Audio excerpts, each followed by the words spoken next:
Try now, Mayor. Good evening, ladies and gentlemen.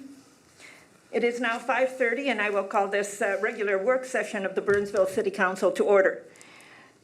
Our work sessions are very informal, and we go directly to our agenda. Would the clerk please note that all council members are present. Councilmember Gustafson is on the Zoom platform, and council members Keeley, Schultz, and Workman are in chambers with me, and the city clerk, and our deputy city manager. Our city manager is on Zoom as well. So welcome, everyone. Tonight's meeting is being conducted both in person and online. And our city council members and staff, as I mentioned before, some are online and some are in chambers. Members of the public can attend in person if they like. Otherwise, the public can watch this meeting online at burnsvillemn.gov/meetings or Comcast channel 16 or 859. The public can also participate through Zoom by joining us at zoom.us/join or call 651-372-8299. More information is available on our meeting webpage and in the council agenda packet. If Zoom meetings attendees experience issue, we ask that you leave the meeting and log back in, and that usually solves the problem. So I also welcome our guests who are here tonight. And the first item on our agenda is the Burnsville Center and the new owners. And Ms. Regina Dean, our Assistant Community Development Director, is going to be presenting. Ms. Dean, the floor is yours. Thank you, Mayor, members of the council.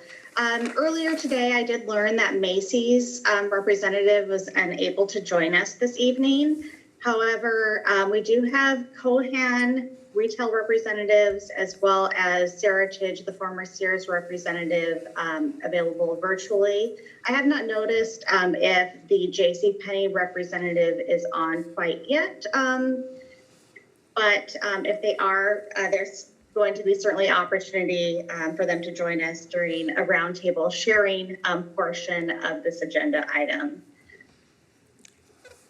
I'll just wait for the PowerPoint to load. Next slide, please.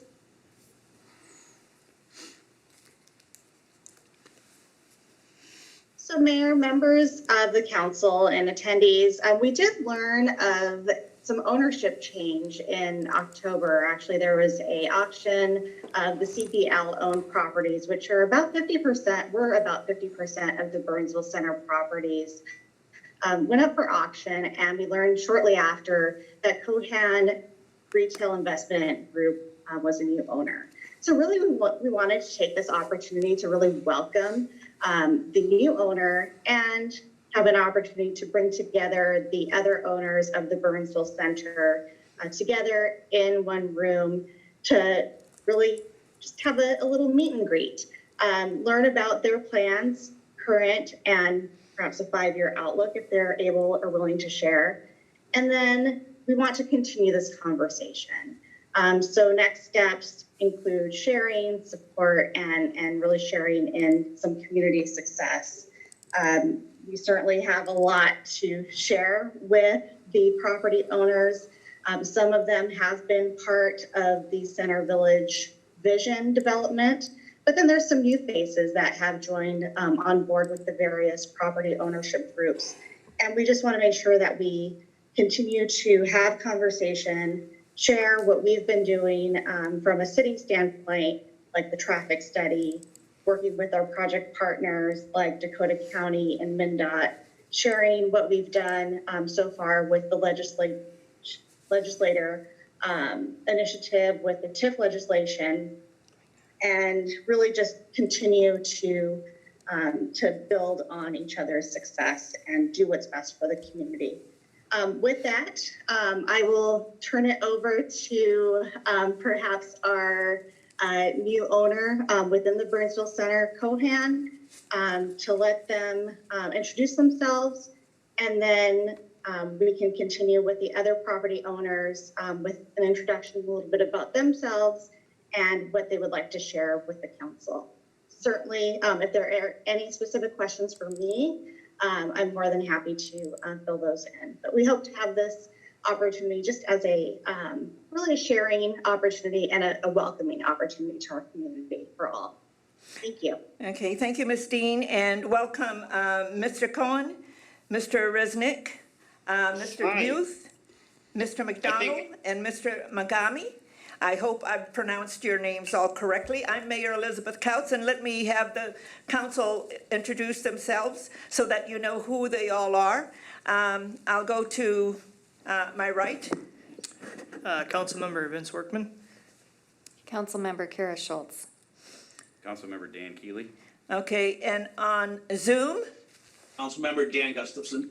and then our city manager. City Manager Melanie Lee. Good evening. And to my left, Good evening, Deputy City Manager Greg Lindberg. so to our guests, welcome. We've been anxious to meet you and to talk with you. I've met with the Seritage group before, but not you, Mr. McDonald. But it's good to see you on the Zoom platform. Mr. Cohen, are you going to go first? Hi there. Mike, do you hear them? Yeah, I think he needs to unmute. Or I guess I was speaking to Regina earlier, so I don't know. Mike, are you on mute? No. Could you hear me? Yes. Now we can. Yeah. Yeah, good evening, everyone. Thank you so much for giving us the opportunity to present ourselves. I'm Mike Cohen, and I have my partner Felix here, and trying to understand what we could do in terms of bringing the Burnsville Center back on the track, because I understand it's been suffering for years, and CBL kind of left it alone because they had other problems to deal with. But we're here with to work with you and try to we're not a developer. We're not trying to redevelop this property. Obviously, we're trying to just bring it up to the situation that we have more tenants. We have to increase the traffic, and to try to think some alternative for some other uses for some of the spaces that it's not possible this time to bring retail.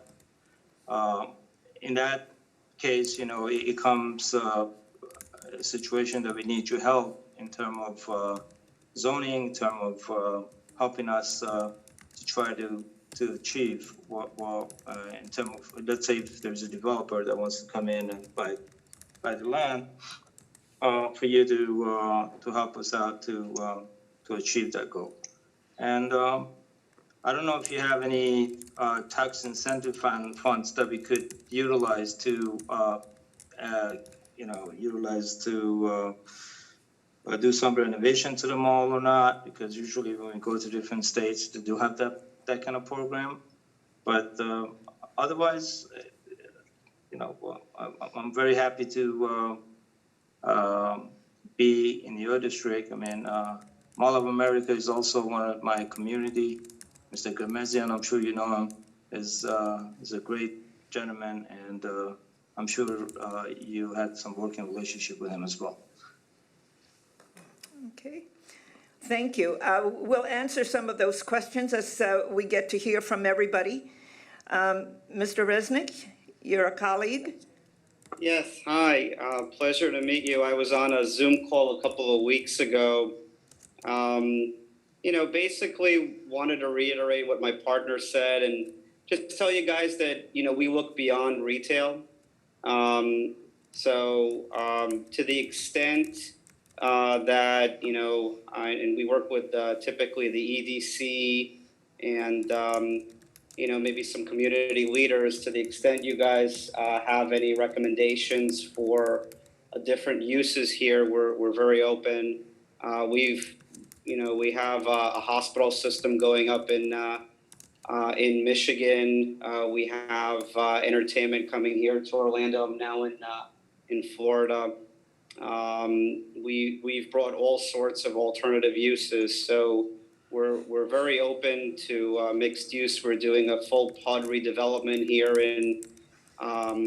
in Seminole County in Orlando, where we're providing for additional, I guess it's 314 units of garden-style apartments, and we're open as long as the city's open. It seems like you guys have been very proactive. I did, look over, some of the suggestions look great. To the extent we could help in bringing that to fruition, we'd love to do so. But to the extent you guys could help us fill them all, we're all ears also. Thank you. Mr. McDonald, it's good to see the folks from Seritage. We've been working with you all for such a long time. And, we've worked with Christopher Mrozinski, and so he's my contact that I connect with. But it's good to see you and Mr. Magami. Am I pronouncing your last name correctly, sir? Yes. Okay. So welcome, and excited to hear more about what your plans are, and then we can talk, because you all know that we've adopted all of the regulatory tools for the Center Village concept. And the folks from Seritage took part in some of those discussions, as well as the CBL group and all of the owners at that time. And so they're all adopted. We're working on our economic development tools to be put on the table, and that we can talk about later.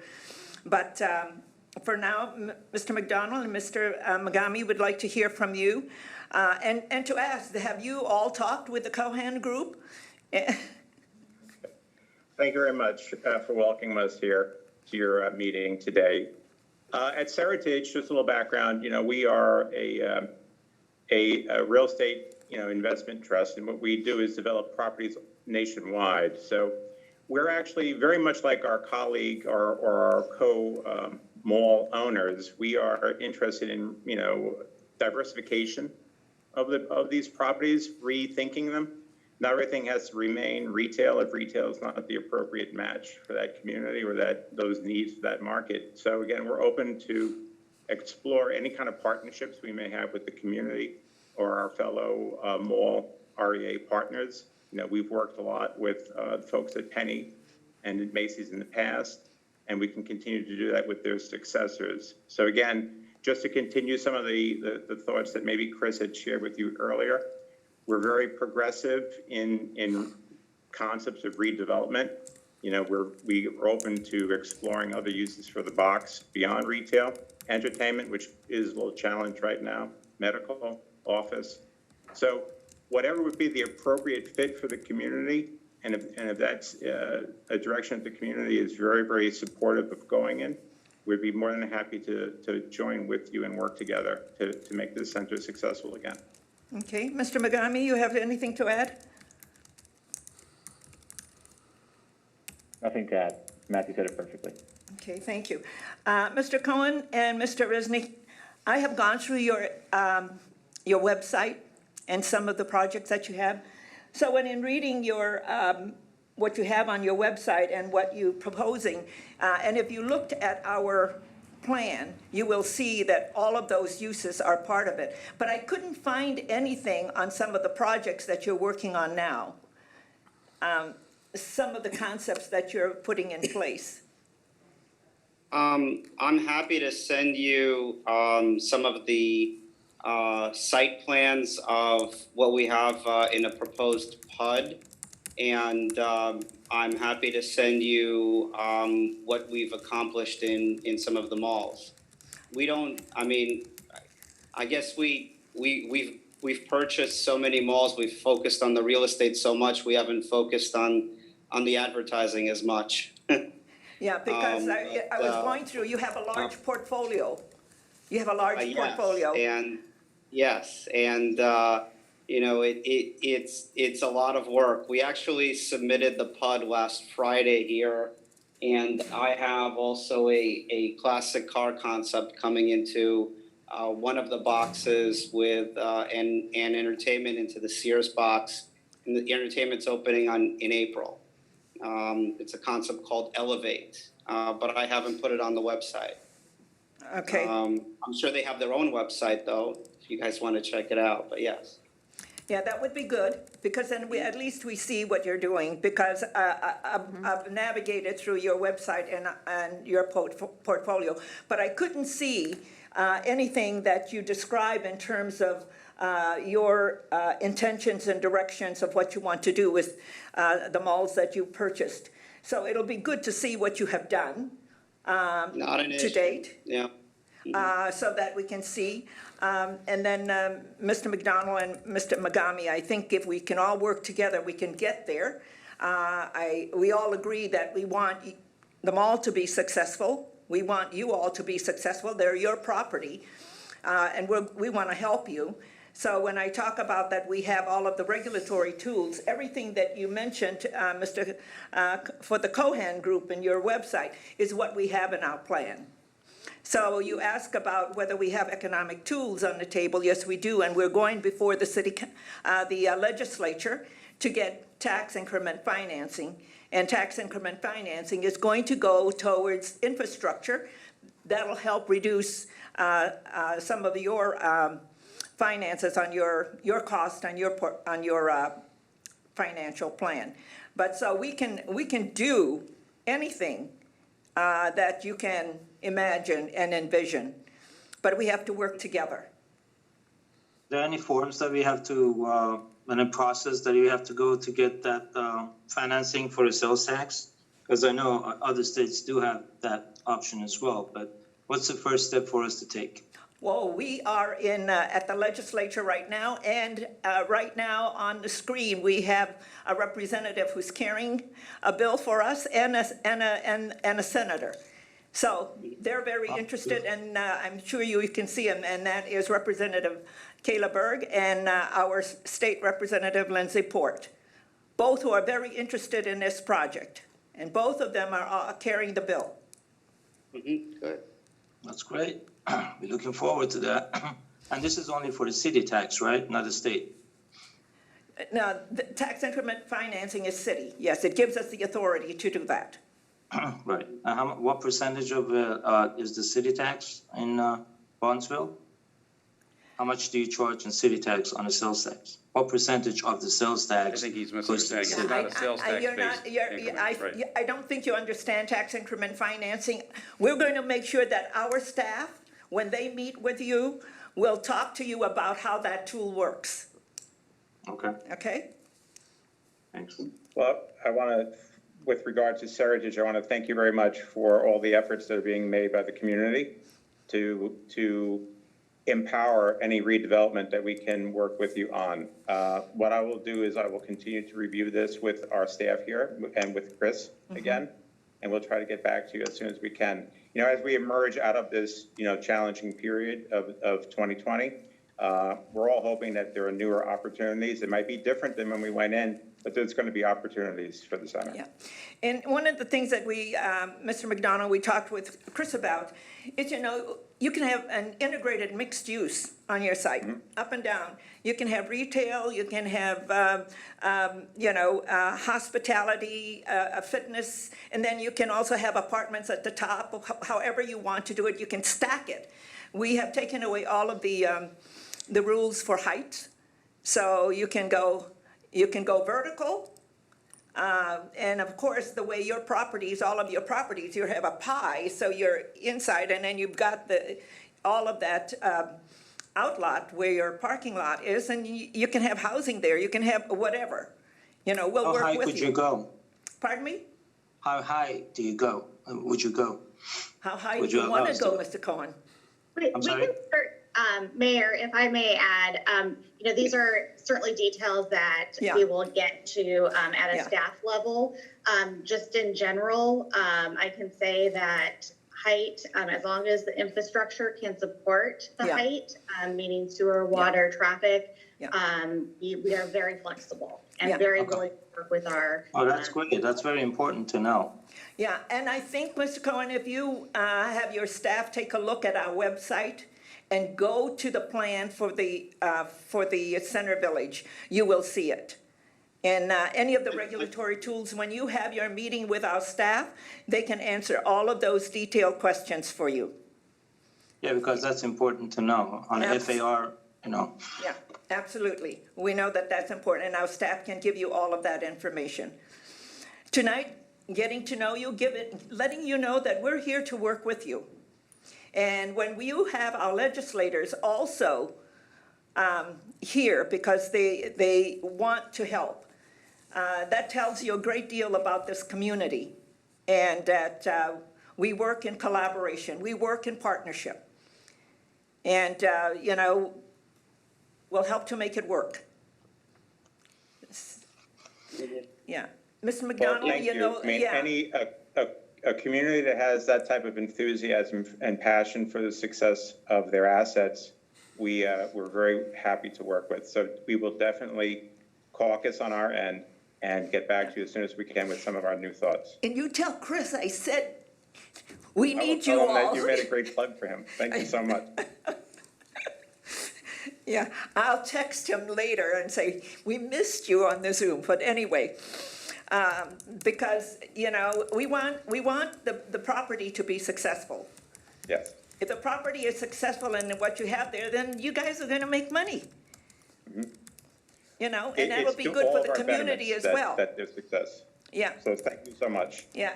Councilmember Workman has comments and questions, I believe. Thank you, and thank you everyone for joining us tonight. This is kind of a cool moment for a pretty pivotal part of our community. I understand we're early in the process here, but I'm just curious if either Mr. Cohen or Mr. Resnick would be able to speak to kind of what the initial thoughts or, I guess, impulses are on this property, if there is maybe going to lead with the outlots or the mall proper first, if there's any ability to give us any insight into that and kind of where your focus is gonna lie, I guess, primarily and initially. Mike, you want me to take it? Yeah, go ahead, please. Yeah, and I think I provided Regina with this information. You know, we, we're beholden to our lender, our investors, and the city where we buy the property. So what we try to do is to get the lender and the investors whole as quickly as possible, but with a vision for, you know, where we think the mall can go. So we will be selling out parcels. We will be selling the Schuher shoes and the Shogun. We're going to use that money to pay off the lender and to pay back some of the investors. Each one of our investments is a special purpose entity. It stands on its own. It doesn't share with other entities. You know, we're not like a CBL or a Brookfield that has excess cash. Each project has to stand on its own. So what we're doing is we're in talks with Dick's to do an extension, and it looks like things are going well. And we're I believe in contract already to sell the Schuher shoes. We will sell the Jared, and we've had some offers on some of just the out parcel land. We understand that likely if there's a project, I mean, you have the Macy's and the JCPenney that are, you know, currently active. You have the Seritage space that's dormant. It probably starts there, and we also have a lot of land around there. So we're cognizant of that, and I won't be looking to, I'll be looking to probably, you know, maybe after this call, get Seritage's information to see how we could partner together if there's a vision that'll work. We did take a look at what you guys proposed. It's an aggressive vision for demalling the space. I think in parts it does work, but you have a working Macy's. I don't know how long you know, they're going to be around working here or not. But as a company, they've gotten pretty healthy, actually. They did some really good things. I know my contacts are usually Ben and Jason. I know Chris was supposed to be on this call, but they used their real estate assets to borrow and to get through the pandemic. And now they're doing different types of models where they're actually shrinking their footprint. So one thing that I was kind of discussing, just to be open, is to have them go into the Gordman space to make that box available. It's kind of spiting myself too, because we have co-tenancy issues with a lot of the national tenants. And once we have 2 boxes that are empty, they're all going to try to get on a lower rent. So I have to kind of balance a lot of things. There's more to this. It's you know, I don't want to call it a puzzle because it's a community, but it is a bit of a puzzle. You have an REA and you have co-tenancy obligations inside, and I'm beholden to my investors, you know. So you know, any help we could get from the city is great, but ultimately a lot of these players inside are going to take advantage of lease terms. I guess I would too. So I'm not necessarily blaming them. But I think you start with Seritage and maybe some additional land, and then you see where you can go from there. You know, I don't know how much longer JCPenney has here. I don't know if they do well or not. I don't know if Larry's on the call. If he is, he could chime in. I thought he was going to make the call here. You know, I can't speak for them. I don't know if they do really well or not. I really don't. Well, I know that we're all going to work together to get there. And it's not going to be tomorrow that we're going to achieve all of this, or next year, or whatever. It's going to be a marathon. You know, we're going to be at this for a while, but if we continue to move that needle continuously, but have a good plan. So we have a plan, and if you have a plan, let's think about it and work with our staff. You know, because you're going to have to go out and find the partners who would want to be part of the development. I mean, I think it's probably a piecemeal plan. You have an empty, and I don't want to speak for Seritage. I don't know what use they would go for here. Probably the highest and best use is probably one that makes the most money as well. But, you know, you got to really think about it. You also have to think, can you take down that building or not, or should you? Some of the way these things are built, just from experience, you can't. It's cost prohibitive. I have a Macy's that we were considering basically demoling basically, and it would cost $8 million, and it would affect the food court. So we didn't do it. But in another mall, we have a Sears coming off, and it's nominal. So it really depends on how this was built as well. Yeah. You know, I have no idea. I want to visit, but it's, you know, I like the Florida weather, so I'm going to wait till it gets a little warmer by you, and then I will. It was -3 yesterday. That's balmy. Yeah, I think there are a lot of possibilities, and you can repurpose the inside of a mall, and you can also do a great deal with it. It's, you know, there's no limitations to being a visionary and being innovative. We've seen how all of that has worked during COVID. We have found out that we can do anything. With this. I mean, we've brought in call centers, churches, sheriff stations, title companies, law offices, you name it. I mean, that's what we do. I'm bringing in a college in Texas. Yeah. So, you know, we're open. Okay. Yeah, when CBL, we talked with the technical college to have a footprint in a mall.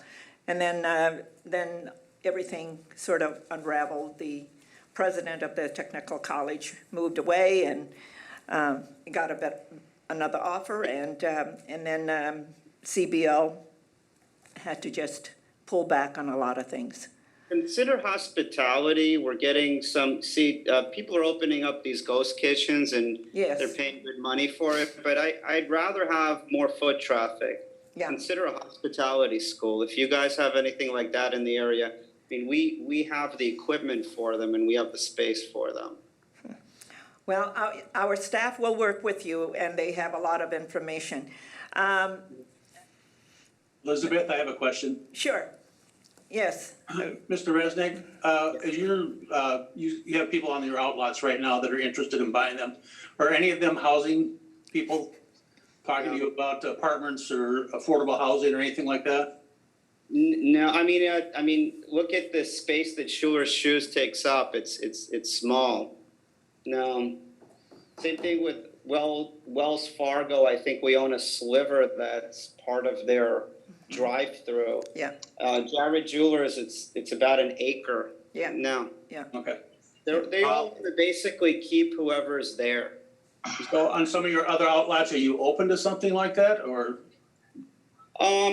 Affordable housing right on Egan Drive, you mean? I mean, it's just a small slither. I think the better fit is maybe some small like coffee drive-through kind of concept or something else like that. I mean, it's so small. I don't see affordable housing there. I think on 35 West, if you're looking at the Seritage property and then you're looking at the additional land that we have by the J.C. Penney, I think over there it would work.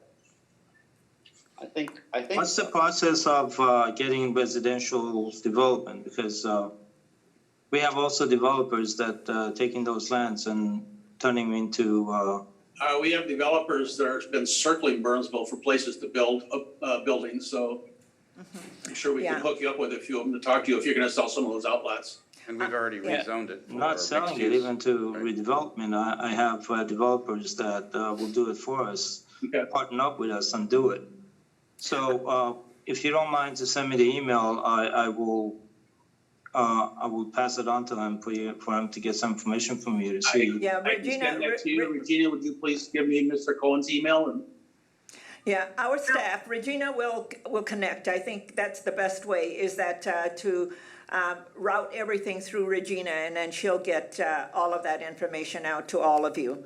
And any questions, she will take them. So, Mr. McDonald, Mr. Magami, do you have any questions? And then I'm going to ask our legislators if they had any questions. Can I ask one more before you? Sure. I'll let him. Let me see if they have any questions, course. and back to you. Okay. Well, I would actually have to echo the discussion just now, because if there is strong residential interest and diverse interests, we're very interested in talking to those people. Yeah. And we could also partner with, we have done this on occasion, we've actually partnered with the mall to enhance the area for flow and development. Yeah. So, and we've explored lots of different opportunities with the different mall owners, like the Simons and the Taubmans of the world. So we're very open to working with our neighbors. We are bound by the REA, which is our easement agreement among ourselves for parking and other things. So again, the more we can do together, it'll be actually a stronger package if it's not isolated. But again, we've done all what the gentleman has talked about. We've torn these buildings down and paid for that, and it has to pay off. Yeah. So, and some of them are rather expensive to remove, and some of them are less expensive. But it's usually better the larger. Yeah. In those circumstances. And there are some great models here in Minnesota, like the Southdale Mall. In that area, there is a lot of housing that went up also, and that created a lot of energy and a lot of buildings. So yes, and if you look at our plans, there's a lot of housing that's incorporated into the plan, and our staff will work with you, give you the information that you need. And so let me see if our legislators, do you have any questions, Senator Port or Representative Berg? I think I'll just say I'm really interested to see how this starts developing. I know the council and Mayor Couts, you've worked really hard on the vision for this and what it could be for the city, and we are want to be really supportive of how we can make that actually happen. So I am, hopefully we'll just continue to be really closely involved and see how we can help partner at the state level. But I'm anxious to see what the plan might end up looking like. Okay, thank you. Representative Berg. Yeah, I agree with what Lindsay said. I'm excited to see what kind of space this is going to be for our community. I'm especially hoping that some of our newer immigrant family feel very connected and invested in this space. And so that, we're building something that's culturally sensitive and accessible to everyone in our district. It's a really exciting proposal. So, yeah, I'm interested to see how this all plays out. Okay, I want to thank you both for your efforts at the legislature and for carrying the bill. Yeah, thank you. Councilmember Workman. Thank you. And I wanted to quick circle back to something Mr. Resnick said earlier about this. You called it a puzzle and then pulled back, but you're absolutely right. This is a gigantic puzzle. And I think one of the reasons why you see other malls redeveloping quickly is because you've got one ownership group. It's a much cleaner process where we've got a lot of cooks in the kitchen here, which I think can complicate things. But it sounds like you and everyone else is willing to participate in the process, and it's hopeful to hear at least this point in the game. And Mr. McDonald, you had already kind of started going down this path a little bit, but I was curious if you could elaborate or give us a couple examples of other areas where Seritage has taken a property similar to this one and reimagined or give us maybe some case study of other times that we've seen this scenario play out to the benefit of the community and obviously Seritage. Well, on our website, there are quite a few examples that are actually under construction. So they're not just, they're visions, but they're also visions that are being executed. So we have examples such as UTC San Diego, where it was a Sears box. And what we've done is we've split the building in two, and opened up the middle of the building for an open air court. Now, of course, that climate is supportive of that type of an effort, right? Yeah. But what that does is now it gives a much more frontage for the inboard tenants. The challenge with these boxes is they're immense. So that was one solution. The comparable solution, even more dynamic, is our Aventura project in Florida. Okay, a more let's say predictable solution is what we're doing in Hunt Valley, Maryland, where we have a retail building that we have preserved, and we have just divided the box up into a Michael's, a Home Goods, and we have a few other tenants coming on the other level. But another portion of the property is going to be converted into housing, both market, and then there's also a portion that we've worked with that mall owner for some senior living. So those are, I think, fairly good examples. There's one, the Hunt Valley one is very, very solid and it's already a successful model with other portions of the mall, and our parcel is following suit, So that's an example where we've partnered with the mall owner, and we've created a much more powerful development, and that's underway, currently. So those are some good examples. I can think of some others, and I'll definitely share them with the staff. And if there's anything in particular that you'd like to ask about any of the items on our website, particularly the ones that are under construction or about to restart, we'd be more than happy to answer you as much as we can. Okay. Thank you. Council, any other questions, comments? Is my light not lit up? It's been. No, it's not lit up, and you're not showing up. You're not showing up. Maybe I gotta press this. Yeah, one. there. So now, okay. Councilmember Keeley. Thank you, Madam Mayor. Just a couple observations and a couple questions for Mr. Cohen and Resnick.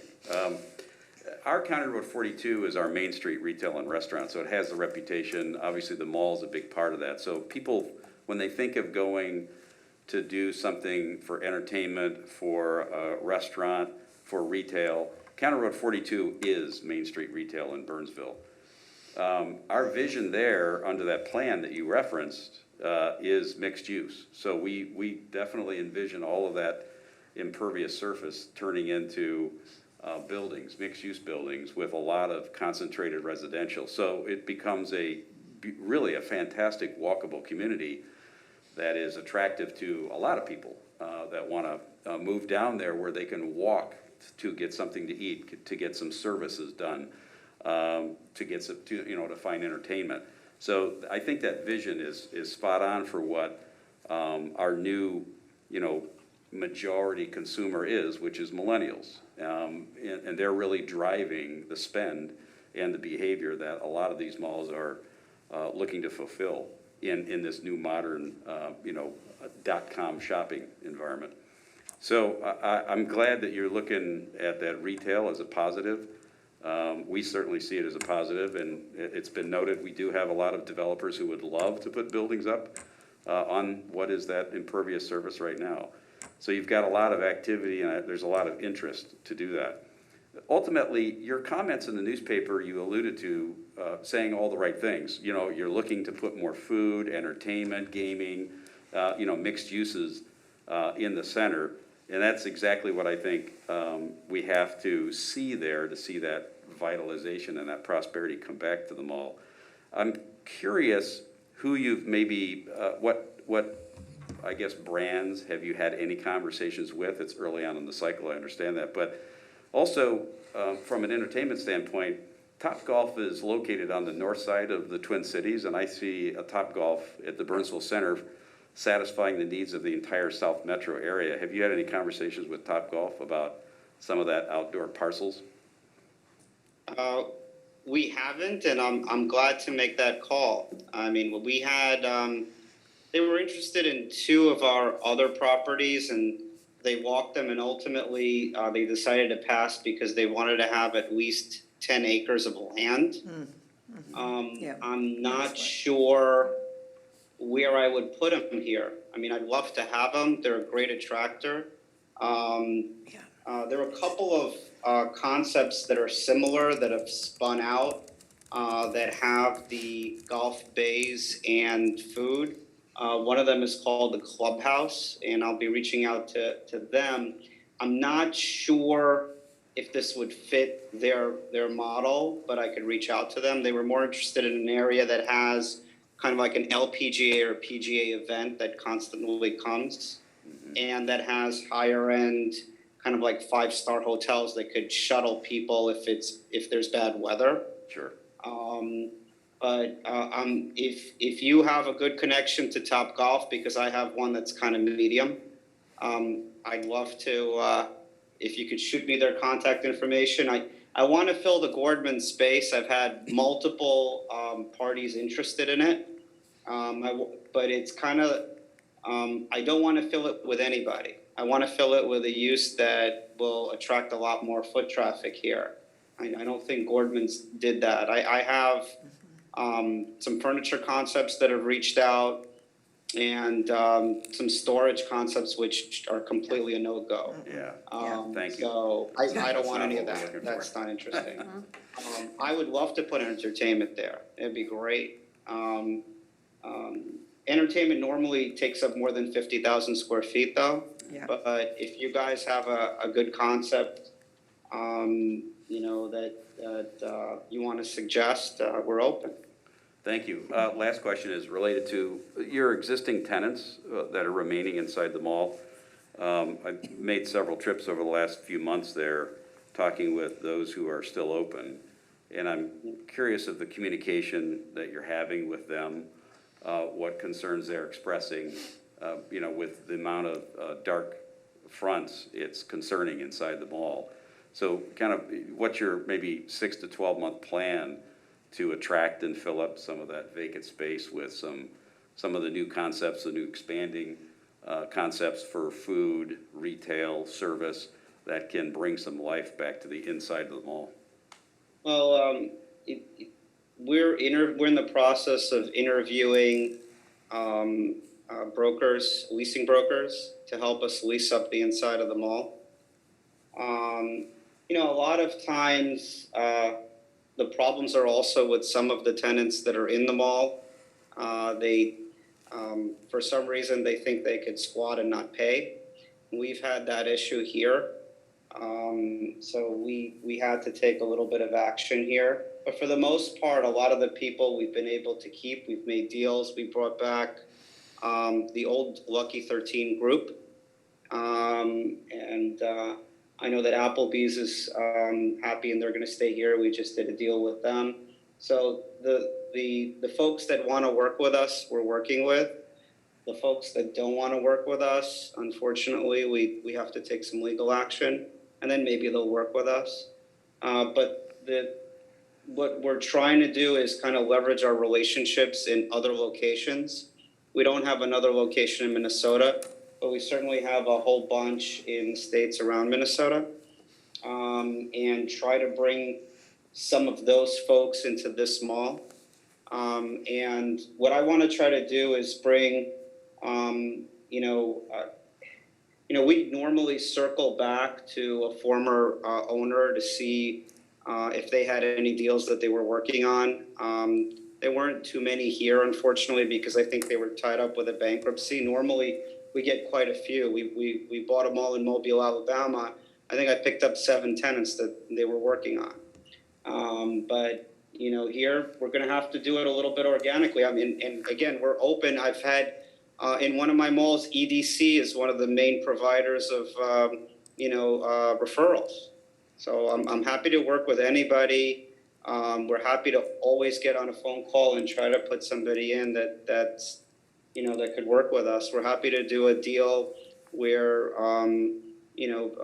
folks can try something out and initially not have to pay such a high rent. But what we can't have is people that haven't paid any rent since last January wanting another free year. And I have some of those too. So Okay. thank you. Councilmember Schultz. So my question actually is for Representative Berg. So something you said piqued my interest, and since we're all kind of throwing information and ideas out there. So what are you looking for when you're looking for something that's culturally sensitive? What are you hoping that our partners bring to the table? Good question. Being that I'm not a developer, I'm not entirely sure. I'm just really aware of how our city has grown and changed, which is super exciting. And, there are just spaces that are not welcoming for certain people of certain cultures.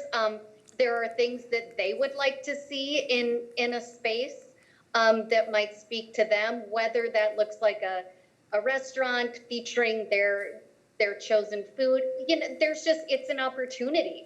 It's an opportunity to go out in our community and see what's important to them, what they might like to see, where they might like to spend their time, and their money, frankly. So I think if we're talking about revitalizing the area and bringing in revenue, having an eye towards the current demographic of the city is pretty important. Thank you very much. Okay, thank you. Thank you for being with us tonight. And if you have any other questions for us, we're happy to answer them. But I look forward to having you work with our staff. And if there's anything that you all need to talk with us about, we can have a Zoom call again, and you can all come back and we can talk about the things that we need to do together. From our perspective, we collaborate. You belong in our city. You're owners of a property in our city. And what we say here in Burnsville is that you belong here. Thank you. The Cohen Group, you belong here. The Seritage Group, you belong here. You're part of our community. And so we want you to work with us. Because the asset belongs to you, but the asset is in our city. And together we can make something great.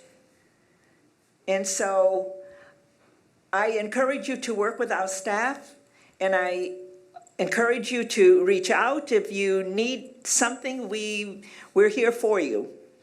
We're here for you to be successful. I've been before the legislature many times for tax increment financing, and I'll do it again and again and again, because this is important. This is about our community, and you are a part of our community, so you belong here.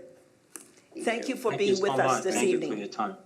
Thank you for being with us. Nice meeting you all. Have a good night. Good night. Thank you. Yeah, thank you. Take care. Yeah, Thank you. thank you. And now the next, Madam Mayor, our yes, city clerk has a. oh, yes. Madam Mayor, I just wanted to make a point. We do have a call-in on our Zoom meeting tonight. If you are participating by phone, you would need to press *9 to raise your hand to speak to an item. Okay, did everybody hear that? Is there someone in queue? There's one person on the meeting that is called in, so we can't tell who it is. Okay, If they want to speak to an item, all they have to do is press *9, and we can promote them into the okay. meeting so that they I can hope speak. that person hears that. Press *9. And then we will bring you in. Will you let me know when that happens? Absolutely. Okay, as soon as that happens, right now we'll go on then to the next item. And the next item is Grow Minnesota, and welcome to our Chamber of Commerce President, Jennifer Harmoning. Thank you for being with us. And Thank you, Mayor. yes. Well, I think, Mayor, I'll just kick things off really quick and then turn it over to Jennifer, if that's okay. That's fine. Sounds good. So, Ms. Regina Dean is going to. The agenda item has to deal with what we're calling our business retention program. So we've been lucky to partner with the Burnsville Chamber of Commerce on Grow Minnesota efforts.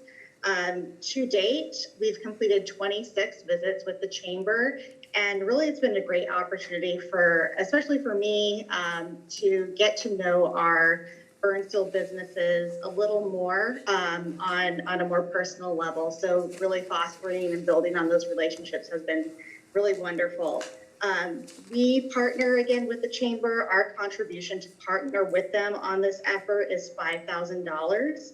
And I feel, personally, it's money well spent. I really admire the work that Jennifer's done in the past, really 3 to 6 months, engaging with our businesses, especially during COVID, and really pulling this together. It's been really invaluable partnership. With that, I will turn it over to Jennifer, and if there are any questions for me throughout the presentation or at the end, I'd be more than happy to answer. With that, Jennifer Harmony. Yeah.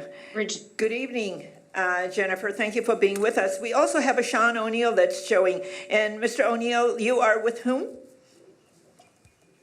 Sean is with the Minnesota Chamber. Sorry. I saw you were muted. Okay, Yeah, very I was good. just You're jumping. going to be introducing him. All right, very good. Yes. Thank you. Yeah. And actually, Sean's going to be doing the heavy lifting tonight, so I get to introduce him. But thank you, Regina, and thanks to the city for the partnership with the Chamber. The Chamber has been doing Grow Minnesota visits since the beginning of time, and that's our business retention and engagement effort here at the Chamber. We do that in partnership with the Minnesota Chamber of Commerce. It's an opportunity to go out and visit with our local businesses and in a standardized fashion. So Grow Minnesota means there's a survey that we conduct with the businesses to get their feedback, business climate information, how things are going, but it also helps us identify if the business has any needs or any challenges that we can help them with, and along the way, and any connections we can help them make. And we've been talking to the city as their strategic plan for economic development has been as unfolding, and it seemed like this was a good point to align. Nothing like jumping into it mid-year during a pandemic to jump in and say we're going to try to do more visits than ever and get this up and running in a whole new way. But what it does, if we do a minimum of 24 visits a year. It allows the Minnesota Chamber to randomize the data so that we can get a customized report for our community. So that's always been the goal, and we decided in June, why not try to get 24 personalized visits before the end of the year in the middle of a pandemic. So we did visits via survey, thanks to some of our chamber ambassadors and board members who filled those out online. We did them a few on-site visits as we were able to with face masks and social distancing and all of that, and then a lot of Zoom meetings. So as Regina said, there's nothing better than getting out and connecting with our businesses and really building those relationships. So I'm excited to continue this partnership and really excited to introduce Sean O'Neill from the Minnesota Chamber, who's here, like I said, to do the heavy lifting and make the presentation that'll give us a little bit of a statewide perspective on the business climate and then how our survey results played into that here in Burnsville. So Sean, I'm going to turn it over to you and I'll stand by for questions like Regina. Yeah, Great. welcome, Sean. It's good of you to come and join us this evening and to give us that perspective from the state, on a state perspective. Welcome. Thank you so much. Yeah, it's an honor to be with your group tonight and get to share a little bit of what we saw in the data as we looked at some of the survey and visit responses. I'll just give a little bit more background on Grow Minnesota. Jennifer really described it well. Actually, if you could go one or two slides forward. One more, please. Thanks. Yeah, so the Grow Minnesota program is in its 18th year now. And like Jennifer described, it's a partnership between the Minnesota Chamber of Commerce and the slide here, I think, undercounts it. It's close to 90 local partners now. And so that's local chambers and economic development organizations around the state. Also some kind of strategically aligned entities like the University of Minnesota Extension that does business retention work as well. But really the focus of the program is to find out what companies are facing to maintain their operations and stay and grow here in Minnesota and in their local communities. To be able to kind of track some of those findings and be able to respond to them on a larger scale way, but also really importantly to provide the direct one-on-one assistance to companies. So as the organizations that are conducting the visits find out about what a business is, what they're dealing with.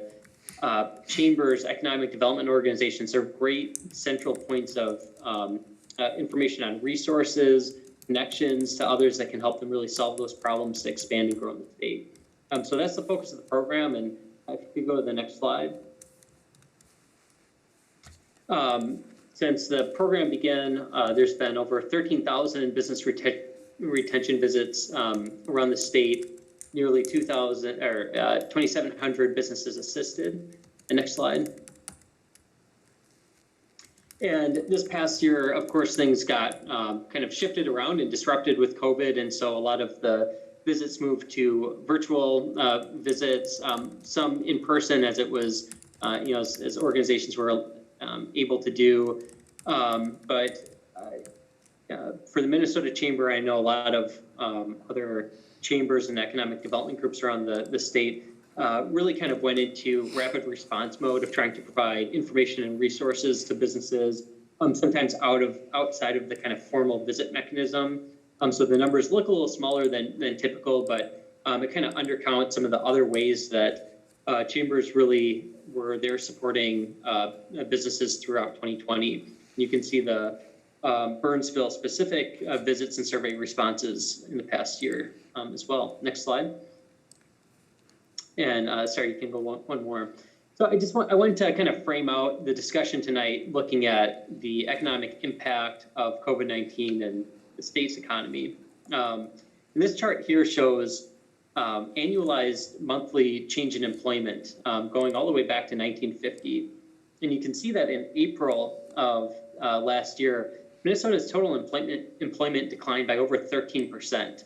And when you compare that to the trough, to the low point of each recession, going back all the way to 1950, you can see the difference in magnitude is really significant. So Minnesota just experienced a shock to the economic system that has been unprecedented and involving different dynamics than past recessions.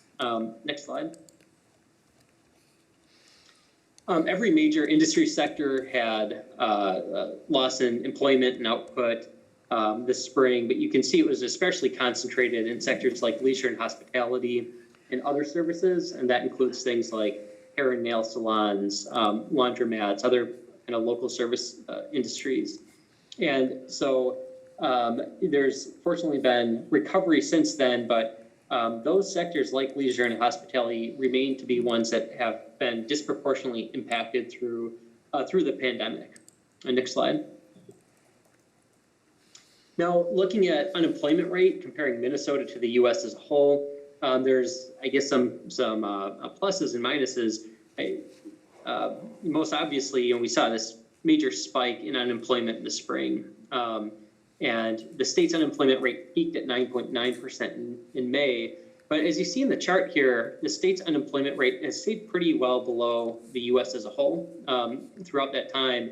And this seems to be a kind of durable facet of the state's economy. If you look at the unemployment rate comparing Minnesota to the U.S. going all the way back into the 60s onward, Minnesota really consistently has a lower unemployment rate than the U.S. economy. And so there's some kind of structural factors that insulate the state's economy from having as large of spikes in unemployment, like some states that early on spiked into the mid 20% unemployment range. States like Michigan, Nevada, Hawaii got into 22, 23% unemployment in April and May.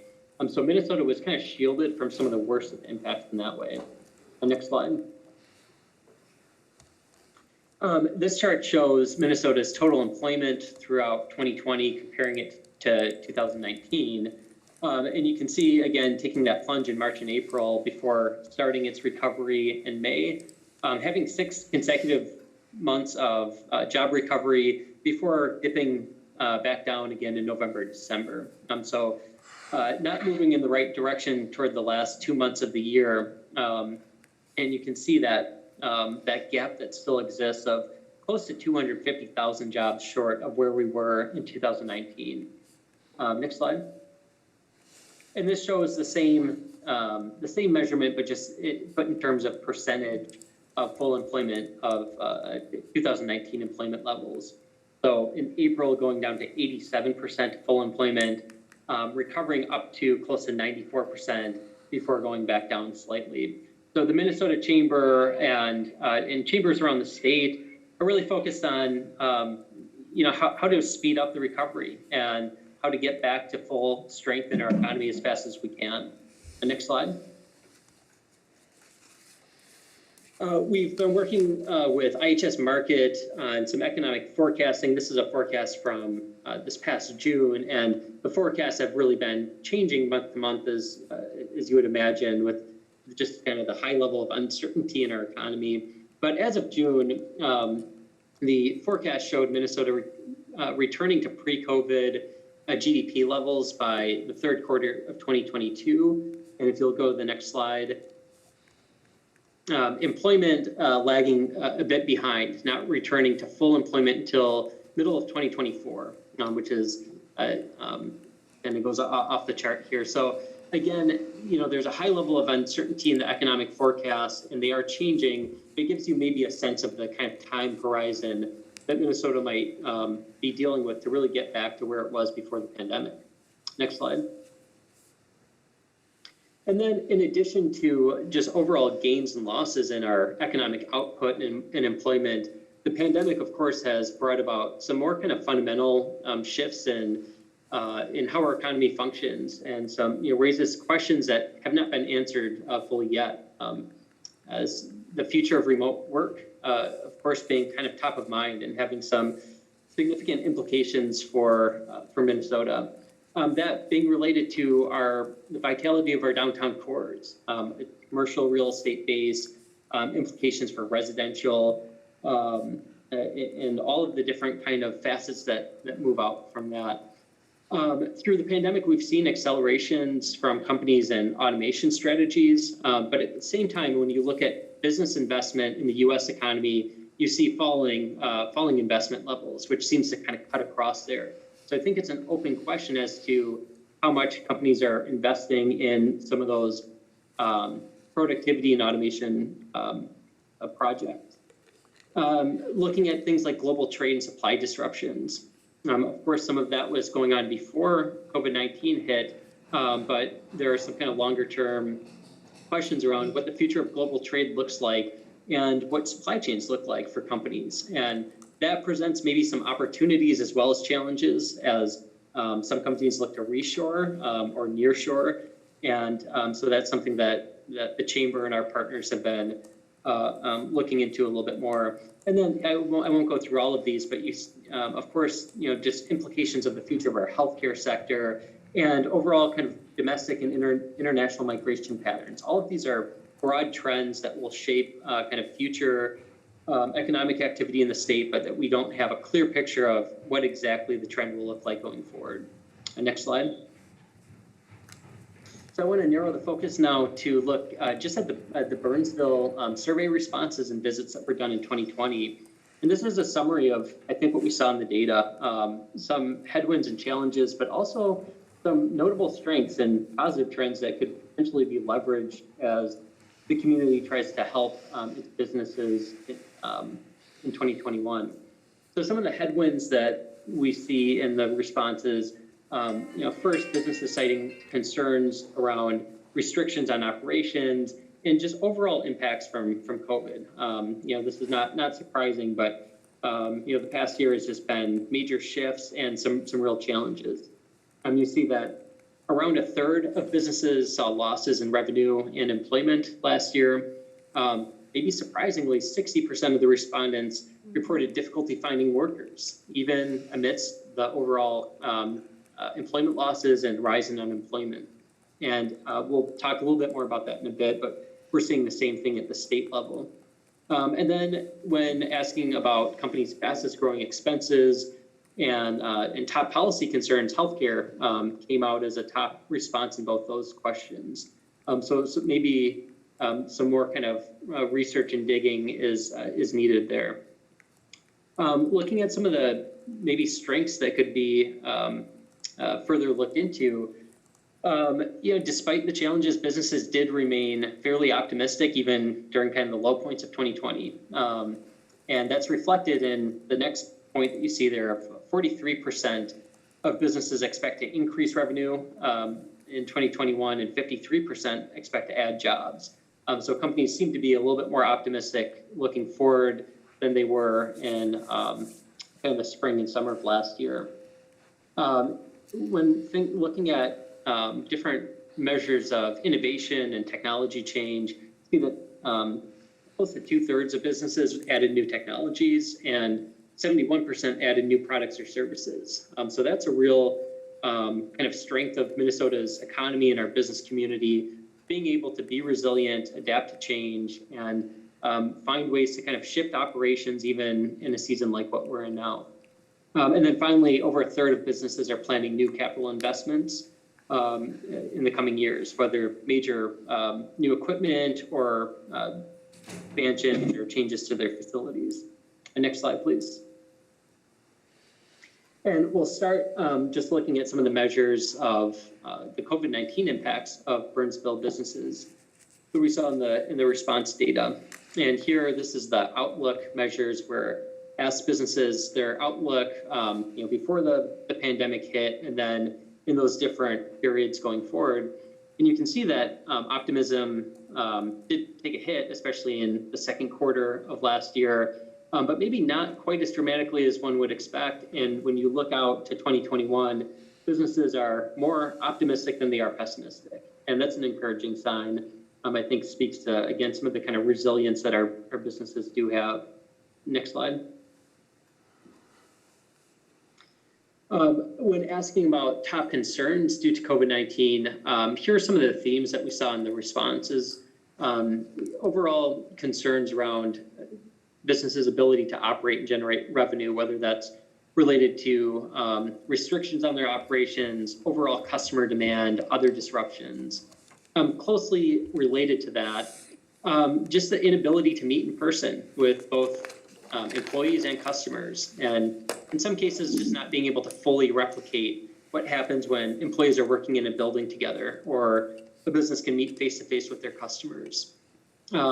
We saw a lot of businesses noting their kind of priority around trying to keep employees and customers safe and trying to get the resources and the information to be able to do that well. Businesses did note supply chain challenges. I think especially early on, as there was kind of a mad rush and scramble to get face masks and hand sanitizer and all those things that weren't kind of part of businesses' existing inventory, and they had to go out and find suppliers of those goods. And then lastly, a number of businesses noting some of the challenges around distance learning and disruptions to the school, to kids being in school in the classroom.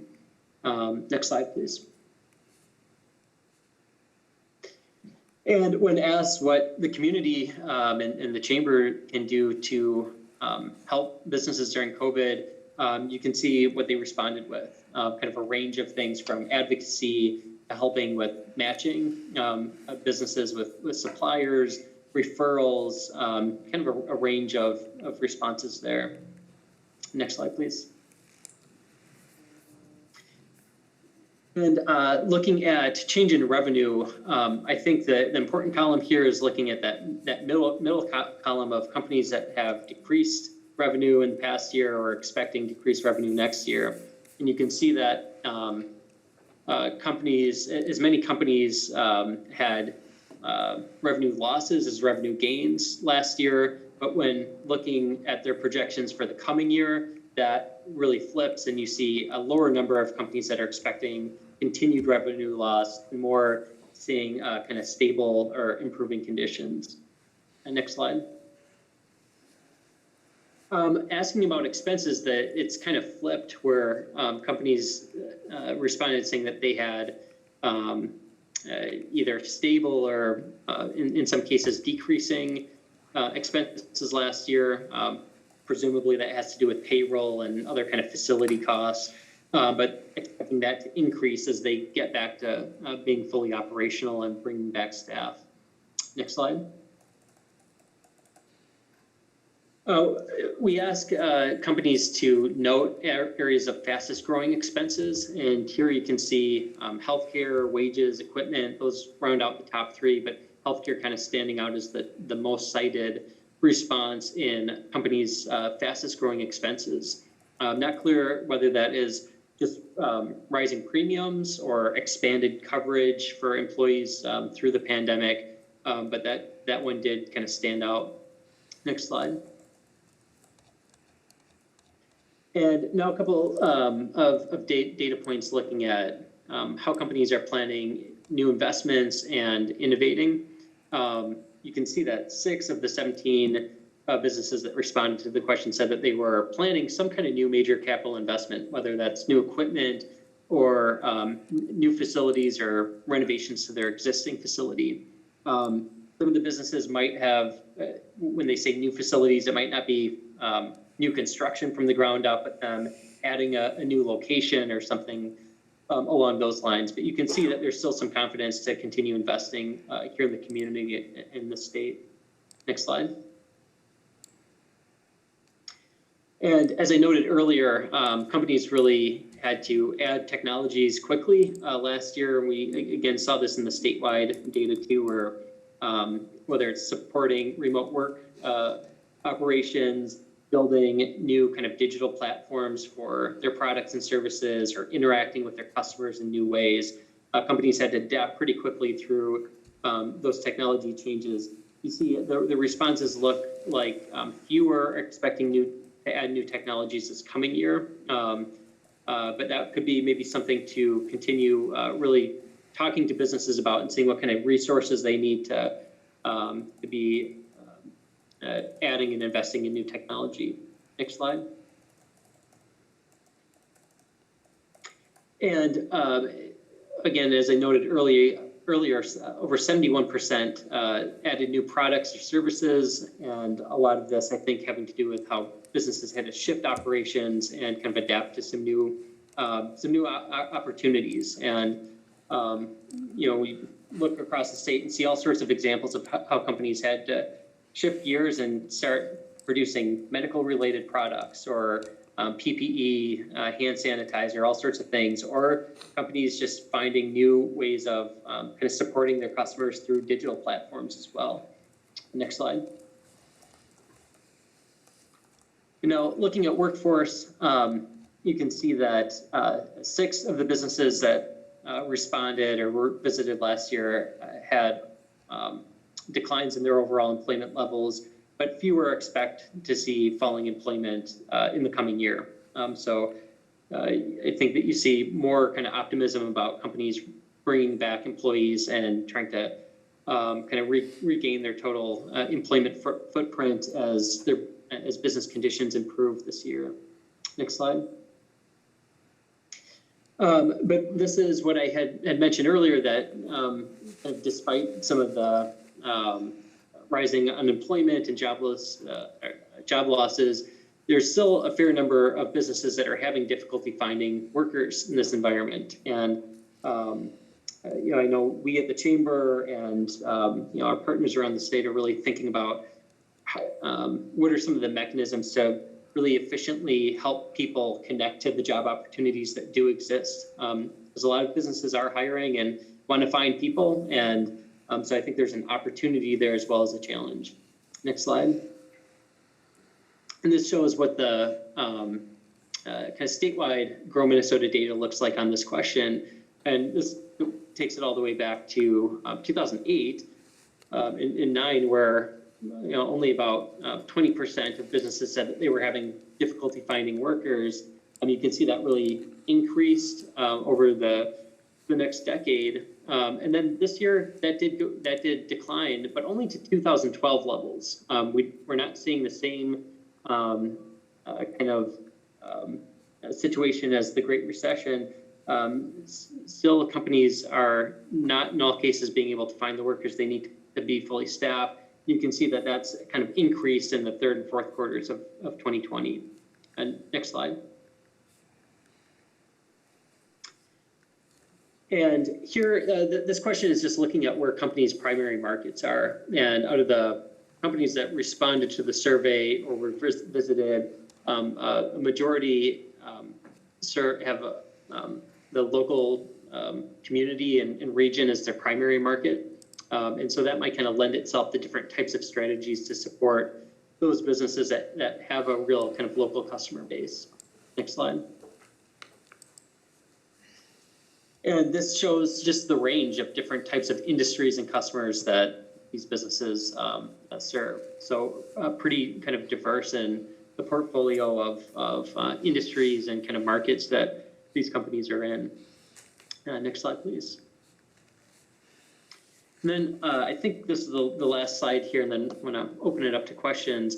Asking businesses about what local, state, and federal policies most affect their business. And you can see it's a pretty even distribution across a range of issues. Healthcare, workforce development, taxes, rounding out the top 3. I'd say what's notable here when I compare this to the statewide data is that workforce development is especially high on this list. And when you combine that with education below, you can see businesses are really engaged in the local workforce and future workforce and the schools. And so that might be an opportunity to really continue working with the business community there and thinking about how what kind of workforce strategies might be employed in the area. You can go to the next slide. I think that's it for. Yeah, so I'm happy to take any questions. So Jennifer, if there's anything else that I missed that you wanted to jump in with. Well, you didn't miss anything, Sean. Thank you so much. That was a very comprehensive overview and hopefully very informative for our council and staff. I think I would echo what Regina and I said at the beginning. I think these visits were incredibly valuable, something we're excited to continue this year. We just learned so much from every business we work with and meet about what their needs are. And I think I was most of all impressed. The positivity in the midst of a pandemic was very eye-opening to me. There were frustrations, there were concerns, there were a lot of things going on, But even some of these businesses that had been shut down, experienced all kinds of things, the innovation and their willingness to adapt and really just kind of fight their way through was inspiring. We have businesses on all ends of the spectrum. We've talked before about the K-shaped recovery, and I think we saw that in full force. We have businesses that are going gangbusters and that are doing great. And then we have businesses that are really hit hard, and the city has been a great partner in helping to support those, as well as the county, in helping some of those businesses out. So I think it's been a great experience. On the workforce piece, it's been really interesting. We've talked for a long time about the different challenges in our workforce, and we've been addressing them in our Burnsville Leaders Group, from our whether it's affordable housing, affordable childcare, and transportation and alignment. And I think one thing we're seeing right now is all of those issues just kind of bubbling up to the surface. I think now we're layering them with the pandemic, and it's interesting. I think we all thought, okay, well, great, this is going to take care of our workforce issues, right? We're going to go back to 2008, 2009, and everybody's going to have a job now because there were so many job openings before, and that's just not the case. And so we're finding 3 pockets in that. We're finding folks that aren't going back to work because they have to be at home with their kids. That's kind of one pocket. We have another pocket that have healthcare, maybe fear of going back. They might have a compromised immune system, or someone at home they have to, or some fearful reason why they're not going back. And then we have another pot of people who are just kind of, I think, falling through the cracks, and they either don't want to go back to work, can't go back to work for one of the other kind of standing reasons. So we need to keep plugging away on all those barriers to employment. And that alignment one, I think, is that workforce piece Sean was highlighting, that there's a real training and alignment issue here with there's jobs open and there's people looking for jobs and they're not lined up. And we have to figure out how to help with that. So I'll stop talking. Any questions? Go ahead, Sean. Well, I think you just said it perfectly. You know, the one other kind of barrier that we see, it might not be as much of an issue in the metro as other parts of the state, but just that kind of digital connectivity and access. You know, that being another really critical piece of individuals being able to get back to work and really kind of succeed in our economy as we recover. Yeah. Thanks, Sean. Councilmember Workman.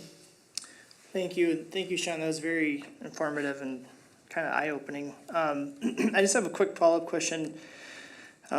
Is there any evidence showing that maybe why some of these numbers are the way they are could be attributed to the unemployment, boost, shot in the arm, whatever you want to call it, and then, the subsequent extensions that have been put out, kind of, I don't want to say incentivizing people, but it's made people's lives easier in spite of the challenges that we've had without those, boosts.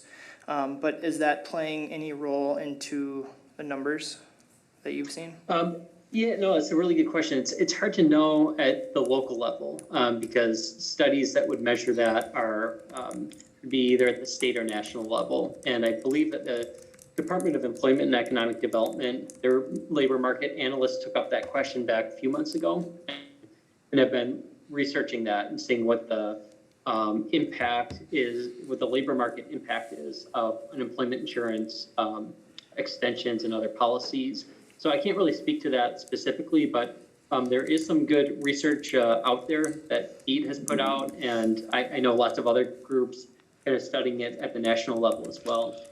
We definitely, for the employers here in Burnsville that are, the ones hardest hit in the hospitality industry, things like that, they definitely had an issue when there was the $600 bump up through last summer. When they were open and trying to call people back to work, that was, we heard that a lot here in Burnsville.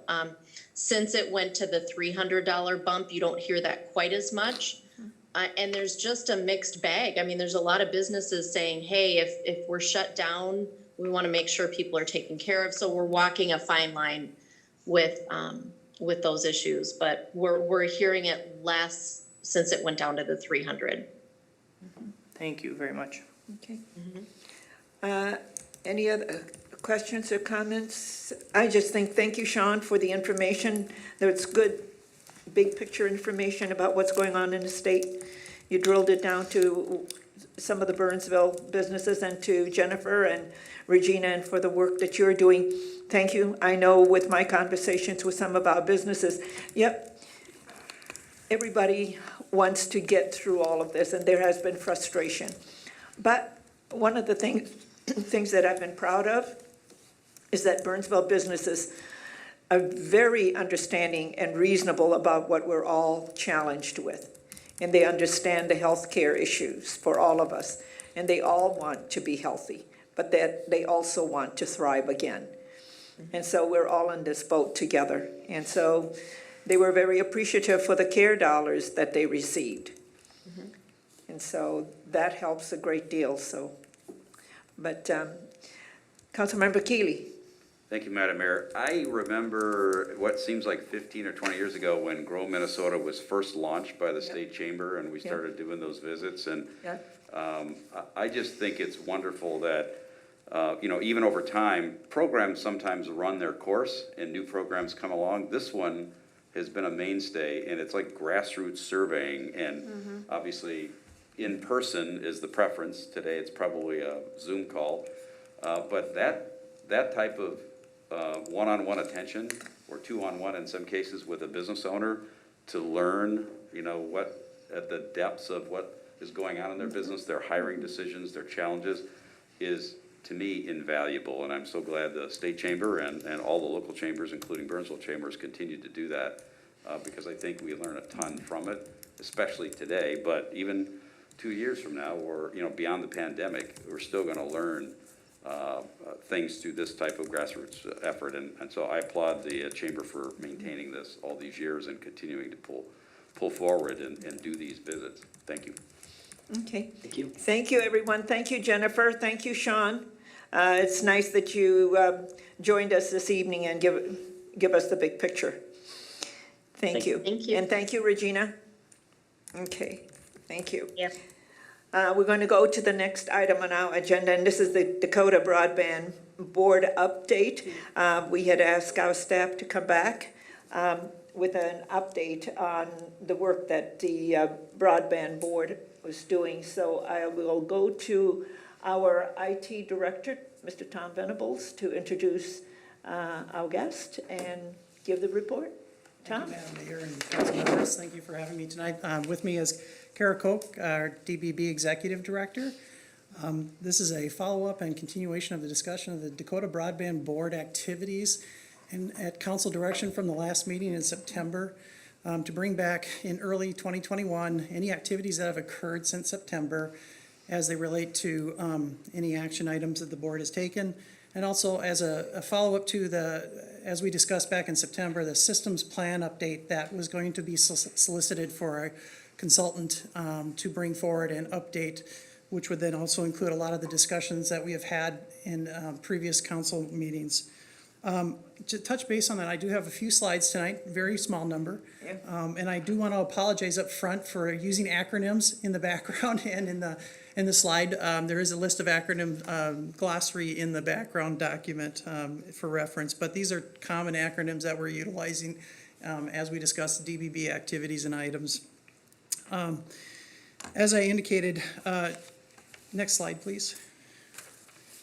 I'm going to go touch base on a few activities that have actually occurred since September, discuss the systems plan, business analysis update, and where we're at today, and then also provide you a quick update on Burnsville-specific institutional network projects and activities that are going on.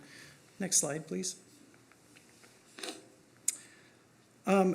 This list was also provided in the background document, but a few of the activities that occurred early on in October were the adoption of the 2021 DBB budget.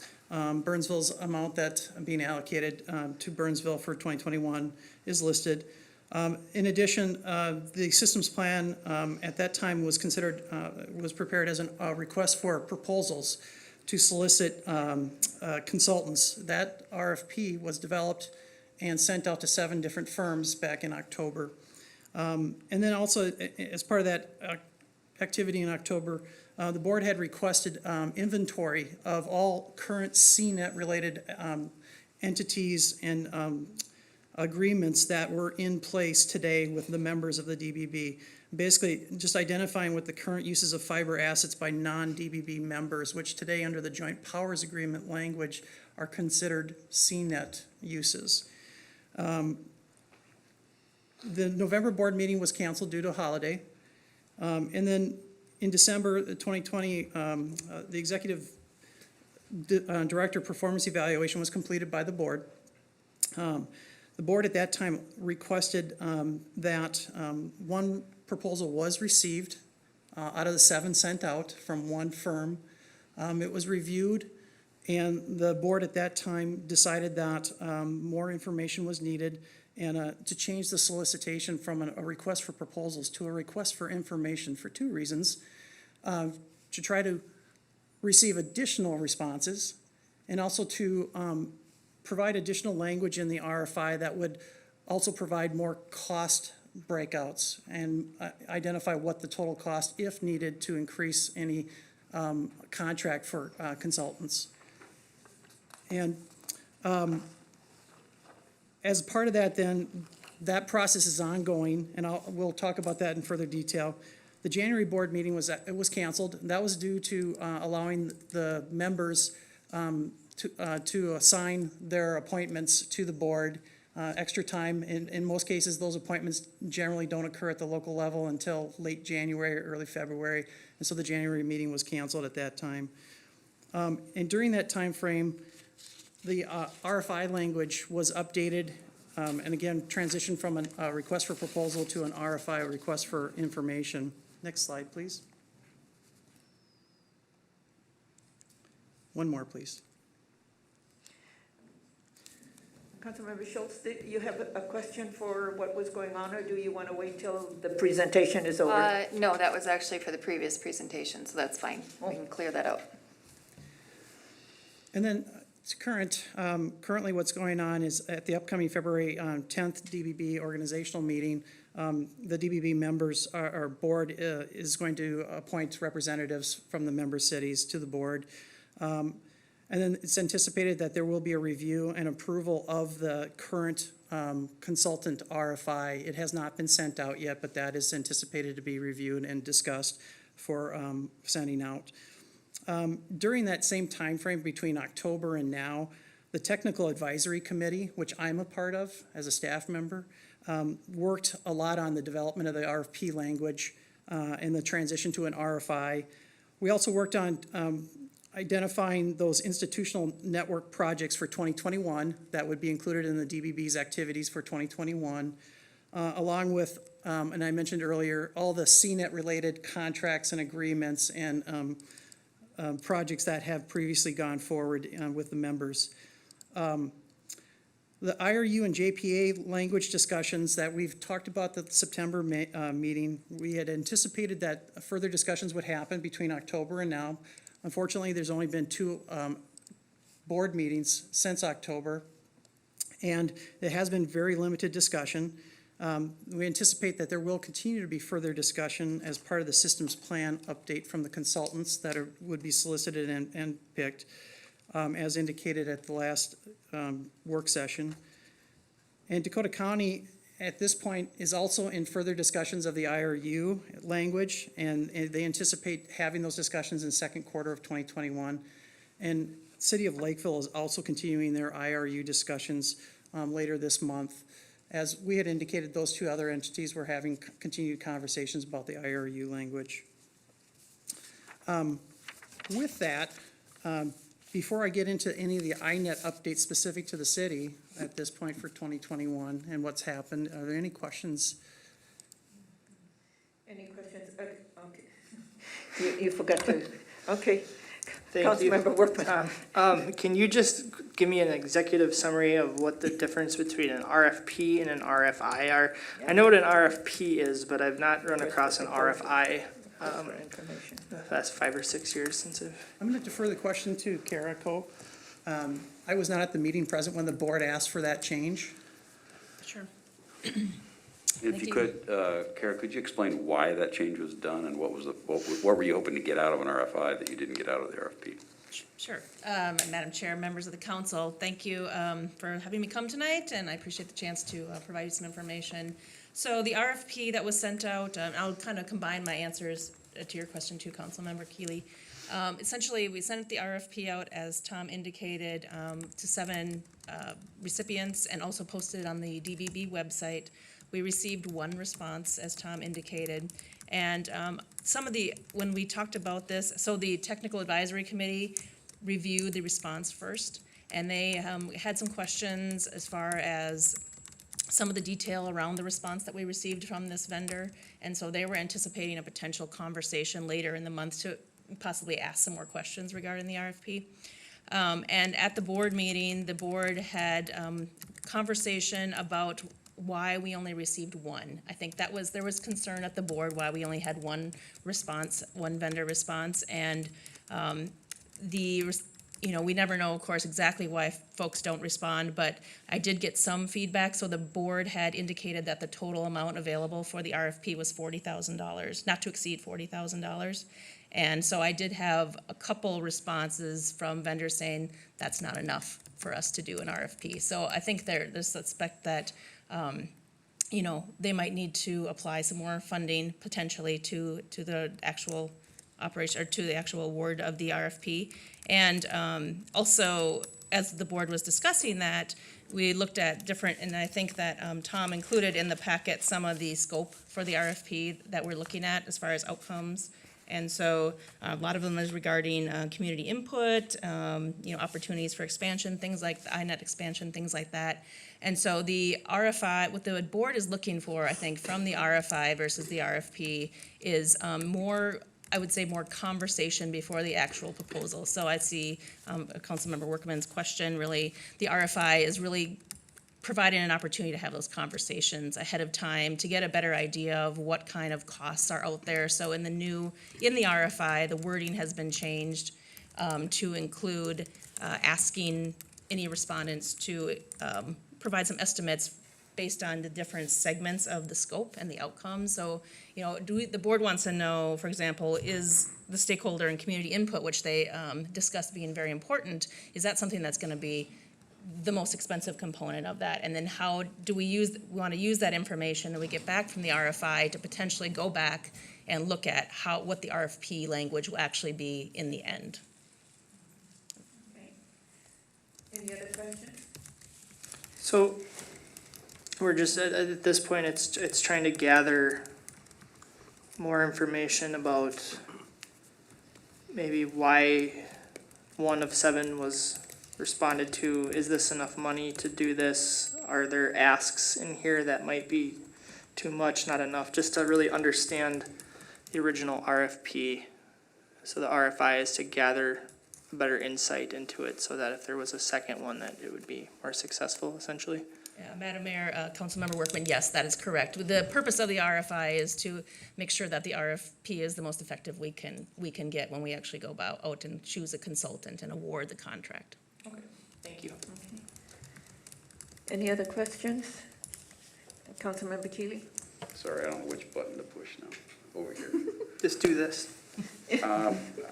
I'm curious, the news that the federal grant and the $408 million that came to LTD Broadband that's going to now provide rural broadband in Minnesota and throughout Dakota County where there is underserved or unserved. How is that impacting? And Kara, how do you see that fitting in to the DBB's intended goals?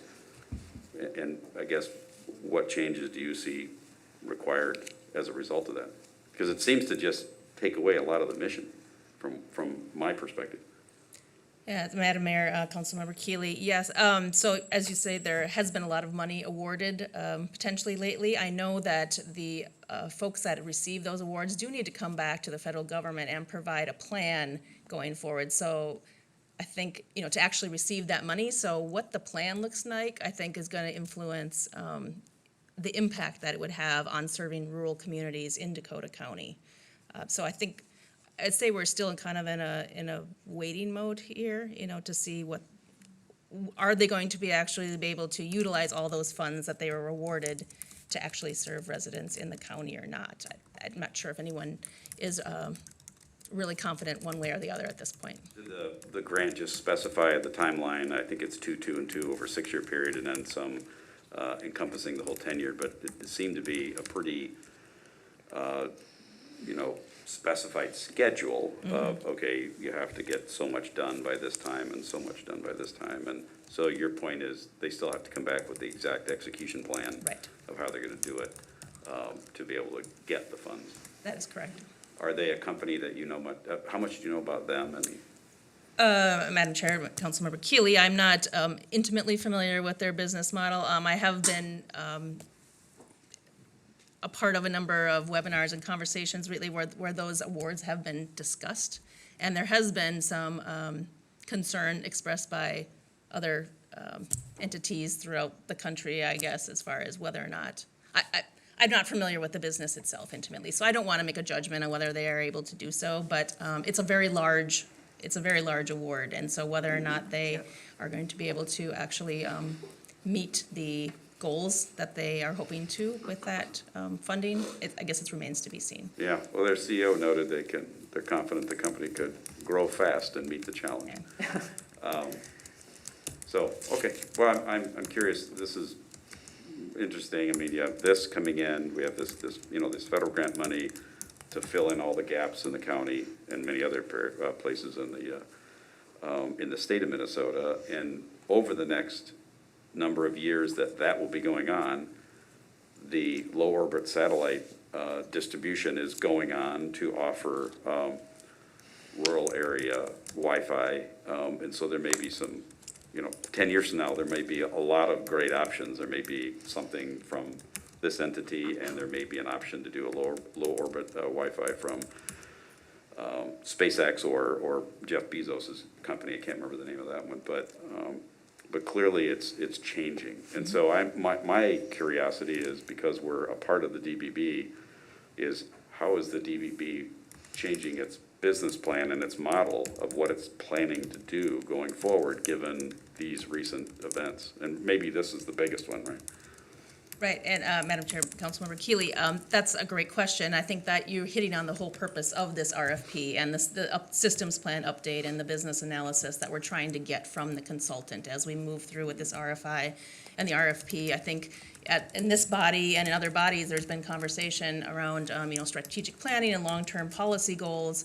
And the board in the past has suggested that we need an update of this systems plan. The environment has changed since the systems plan, and that was created in 2017. So I think that my perception from the board and from many community boards and the county board is that having an understanding of what the current environment looks like to include these variables that you just talked about is critical to go forward as the DBB goes forward and looking at its policies and structure in the future. Well, I appreciate it. I think, to me, it falls on our fiduciary responsibility. This is taxpayer dollars that is funding DBB. Mm-hmm.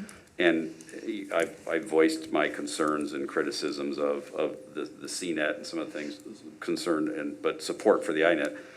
But given this, one has to step back and say, are we spending taxpayer money in the wisest and most efficient manner with the DBB? And I think it's inherent upon you and the organization to look at this broader picture and go, okay, what's our mission now? What should we do? What is the best course forward? And do we need to exist in the current fashion, the business model, or do we need to, and I believe you do need to, course correct given what's going on? And we don't know really what the answer to that question is, so we look to you as the experts to bring that back to us. Mm-hmm.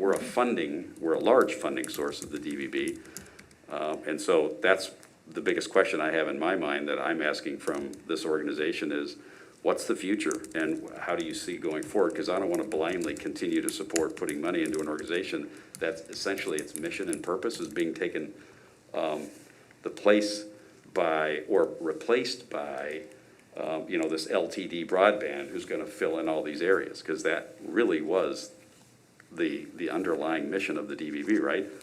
Provide broadband to underserved or unserved areas in Dakota County. And if they're gonna do that, then what's left for you to do? Madam Chair, Councilmember Keeley, as we stated, it is important for us to look forward as strategic planning and look at the current environment. I completely agree with you, and I think that has been the message from the board ongoing. I would say that the purpose of the DBB, really the initial purpose, is focused on INET though. And so the purpose is making sure that we are using taxpayer dollars in the most efficient manner. And that collaborative oversight and maintenance of the network as a whole is intended to save taxpayer dollars in the city of Burnsville and, across all the members. So I would say INET is the main objective of the DBB. And then the other elements of that has been discussion about, serving those unserved areas. Those are policy conversations that I want the organization to have and the board to have as we go forward and look through what is the current state, which is why we're hoping to move forward with this RFI and then the RFP to get that information. Thank you. Well, as you know, you have certainly my support of the INET. I think that's where the benefit was all along. And if ultimately this evolves into a focus back on the INET and somehow there's a partnership to work with the county and the DBB as an entity down the road, depending on how LTD broadband pans out, right, then there may be a new mission there, but certainly the INET is got strong support. Yeah, well, I think as we move forward, there's so many moving pieces, as you know, Councilmember Keeley, with regard to transportation and communications, with regard to autonomous vehicle and the new landscape that's coming before us. And Wi-Fi and everything that you've spoken to still has to drop down and pick up a fiber for how it's distributed.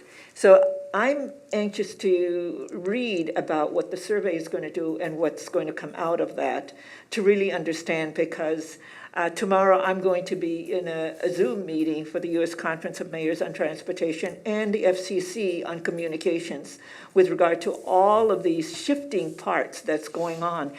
And it speaks to what you put on the table, Councilmember Keeley. It's how do we get to all of that?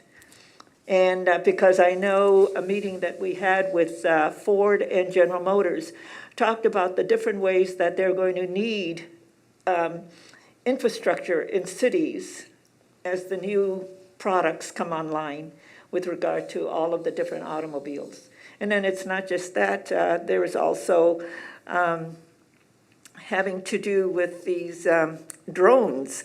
I got introduced to some of that last week when we talked about all of that at that one meeting through the NLC. Mm-hmm. So there's all different kinds of things that are happening, whether we're using Wi-Fi, but at the end of the day, it's still going to have to drop down. And so how do we use some of that infrastructure that we have? And how are we going to build out our roads as we move forward? Because I believe in the two different things is that there are going to be guidance for these autonomous vehicles on the side of streets, on the side of buildings. It's still a lot of things to be identified. So it's a big piece, and how we get through that is going to be interesting to see. And I agree with Councilmember Keeley. What is the plan? How do we move forward? How do we use the assets that we have to make sure that our community thrives as we continue to build to go towards the future? This is just a piece of the asset base and the infrastructure base, because it's going to look different 10 and 20 years from now. Okay. Thank you. Yeah. All right. You have something else that you're going to be sharing with us? I have one more slide. Sure. That indicates the projects that are currently, we just recently completed a couple projects here at the end of 2020. I'd mentioned them in September, but at that time they were in process and we actually did complete them. The DBB was able to bring forward a couple of INET projects for the city. We did some relocation of fiber optic infrastructure up at the Heather Hills Water Tower as we were going through the rehabilitation project to improve some services up there for the city. And then in addition, we finished up what we call Al Magnet Phase 2 North Extension, which is extending our fiber into the northern part of the park, which is more of the remote section of the park, to add security, add some Wi-Fi amenities, and add the ability to do lighting control and other future infrastructure improvements in that area. Those were 2 that were completed, and for 2021, we have 8 additional projects lined up that right now we're considering institutional network projects. They include Fire Station 1, of course. I'd mentioned that last time. We are moving forward with that. We are also working with Minnesota Valley Transit Authority to provide them access to city fiber, to provide them a redundant link to their main transportation building here in Burnsville, so that they have the ability to have, redundant internet service. And then in addition, we are working on Nicollet Commons Park rehabilitation project and bringing some fiber into the park there. Yay. For similar reasons I've talked about fiber in the parks in the past. Yeah. And then we're also working to coordinate an activity with ISD 191 as they have to transition to a new internet service provider in 2021 due to, they were formerly with TIES. If you're familiar with TIES, local joint powers agreement that used to exist. TIES transitioned into another government organization called Sourcewell, and Sourcewell is no longer providing internet service for the school district in the near future. So the school district is making different plans, and they're going to leverage the fiber we have at Burnsville High School to do that. Yay. And then we also have a couple road projects in coordination with the county, and one trail project where we have to move our fiber. So all those activities are activities that the DBB will lead and take on for us and bring forward and work through and until end and completion in 2021. Okay. I have a question for you because we have some businesses down in the McAndrews and 11 that were affected from the with the updates that we did on the water tower, and we had to take all of those and put them on the ground. Those Wi-Fi did not have good. The cellular carriers. Yes, with a lot of the businesses around that area, and they talked to me about it.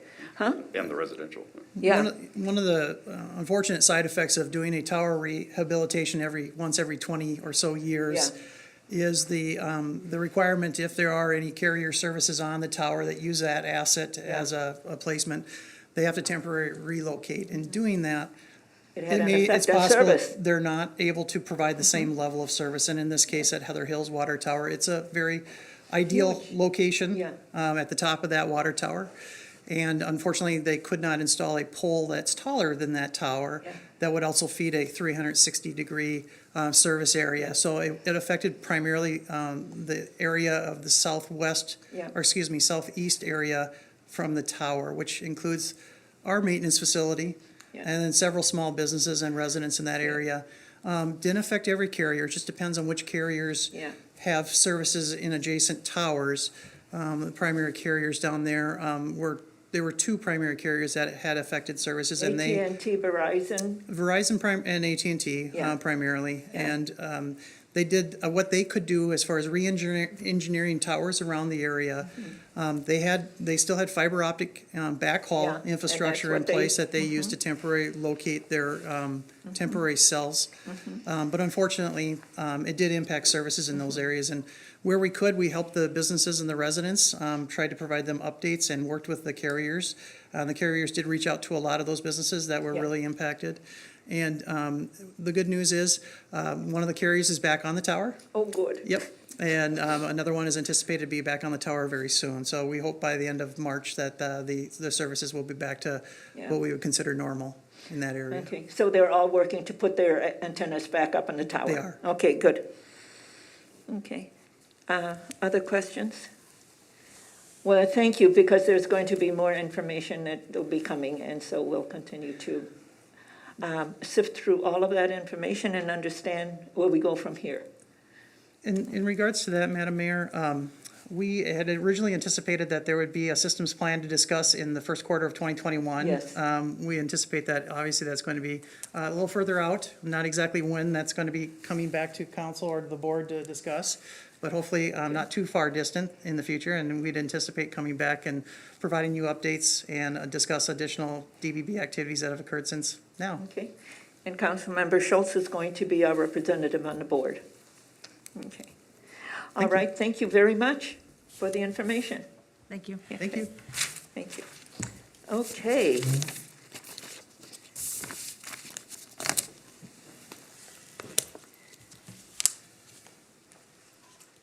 Reports? Should we start on that side and work? Oh, okay. Councilmember Keeley. Councilmember Workman wants you to go first. Okay. You asked for it. What did I do? Well, let's see. I'll start with the NLCTIS and the UAIAF, the Unmanned Aircraft Advisory Forum. The NLCTIS, our January meeting was actually a new member orientation. I attended anyway because I wanted to see if there's anything I missed, get a refresher, and meet the new members of the committee. And actually, I was not alone. There were several existing committee members that joined that particular call. We just talked about the schedule set up for 2021, and one of them includes Sunday, March 7th, which is the kickoff day or part of the NLC Congress of Cities. I don't know if anybody else is planning on virtually signing up for that, but I did because it was extremely inexpensive to sign up early, and I needed to anyway for my TIS committee commitments. On the Unmanned Aircraft Advisory Forum, Melanie, City Manager Lee, attended that as well, and we were both gifted with a FAA representative who went through a fairly lengthy presentation on the regulations and then the evolution of the drone governance models and where they're headed, what they know, what they've learned, and where they're going. And it was a very interesting speaker. He was a little hard to follow now and then. He seemed to be doing it from his basement and was maybe a little more random than I would have expected from an FAA employee, but did have a lot of interesting information. Post-call of a few days ago, or a week ago, I ran across in an email newsletter that I subscribe to, an interesting article on drone delivery of vaccines, and it was Zipline operates the world's largest drone delivery network, and they've delivered over 1 million COVID vaccines in Africa. So just citing an example of how drones can really be tremendously helpful in very rural areas. Our next meeting is Tuesday, February 23rd. My first TAB meeting was great. We had a report from the Metropolitan Airports Commission. Airport travel is down 55% in 2020. It improved from an 83% down in April, which was the worst month. And the TSA foresees wearing masks through August of this year, and they think that might change and get extended even longer. They voted on a slate of executive committee members, and we had a presentation on roadway types. It was actually, they're looking at changing the, Ryan's not on this call, he would help me with this. The designations of what, like an arterial and a feeder and a highway and that kind of stuff. So they're looking at redoing how they identify all different types of roads. But by going through that whole presentation, it was like a roads 101 class. So I thought it was great.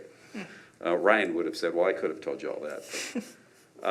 And then to close the meeting out, Chair Hovland shared an interesting idea, which I thought was, I don't know how many times he does this. And by the way, NLC shared, Brittany Kohler, who is our rep, shared a Twitter post and asked us to repost. And it was a picture of a group of folks who were meeting with the new Transportation Secretary Buttigieg. Yep, Secretary of Transportation Buttigieg. And Chair Hovland was in that group. Yep. So was he representing mayors? Was he a U.S. Conference of Mayors representative? that was on that call, because there's only like, 8 people. And Yeah, there were a lot of, maybe there's yeah, more a lot, off mostly screen, mayors, actually. yeah. So anyway, I saw him in what she forwarded and what got put on Twitter had him pictured in it. So I was Yeah. gonna send him a little compliments for being involved in Yeah, that. he co-chairs the Standing Committee for Transportation. Gotcha. That's Yeah. what he would Yeah. have put him on that call. So he shared this idea of a Hyperloop train Yeah. from MSP to Rochester. Yeah. And going years back, I remember maybe 10 years ago or so, there was an idea to Yeah. put a fast train on Yeah. existing rail Yeah. from Mayo Clinic to MSP. Yeah, And it was running into chronic problems, and Yeah. year after year, Yeah. the lobbyists would reach out and talk to me and It's Ping been- and maybe others, and just, it's been talked about 10 years? Yeah, and Yeah. overground apparently had too many obstacles. So this is a 30-foot underground, 700 Hyperlink, mile per yes. hour hyperspeed train. It would take 15 minutes to go from Mayo Clinic to MSP. Yeah. And actually, I just read that a test run of this has successfully been taking 2 people out in, I believe it was Nevada. So this is something that is real and is already being conceptually tested out in Nevada. And so who knows? So that may be, Yeah. can you imagine a 30-foot underground tunnel from Mayo Yeah. all the way? 5 years ago at the Kaufman conference that I was at, they talked about the hyperlink. It's pretty, It was in I mean, Oakland, but they were saying that this is the way of the future. Yeah. Underground, that's boring underground that far, that's gonna be an interesting cost. NVTA board, we did talk about Dakota County's departure from the NVTA board. And obviously, all of us are aware of that. They cited concerns for conflict because they have Metro Transit as a vendor, and they have MBTA that serve Dakota County, and they also have rural transit. And the bottom line was sitting on one board and not the other presents certain conflicts that they wanted to avoid.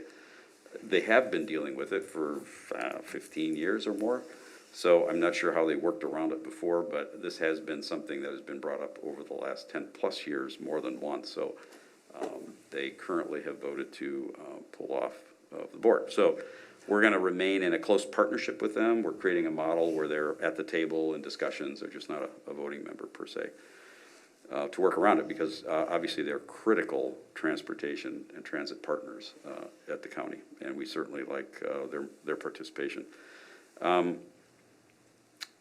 We also talked about our relationship with the Met Council and the Red Line, and sort of the fallout from that, and how we can maybe improve our model, because as I've said before, MBTA and all the suburban transit opt-outs compete with the entity that also is their funding source. Or let's put it this way, the funding source is also a competitor. So it is a problem. It's been a problem for a long, long time, and we are looking at some strategies on how that can be improved. Next TAB meeting is, it's the third Wednesday of the month, so February 17th, I think. I think that is it. Oh, I-35 Solutions. We are meeting this Thursday.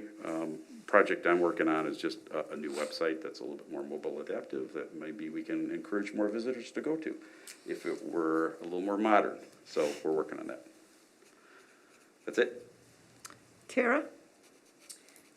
Well, my main one with Dakota County Broadband actually meets tomorrow, so Okay. we're a day early for for my report. So there you go. So no, I've been going through a lot of documents. So Okay.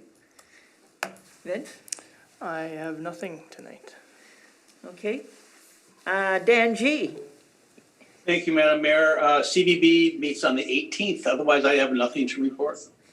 Okay. International Festival, we met, and they decided that we're going to do it virtual. So a different kind of, trying to find, because it was too early to try and make a decision about what are we going to do because it's in July. So perhaps a hybrid, something different, looking at different ways to do it. A lot of folks who volunteer, we're not comfortable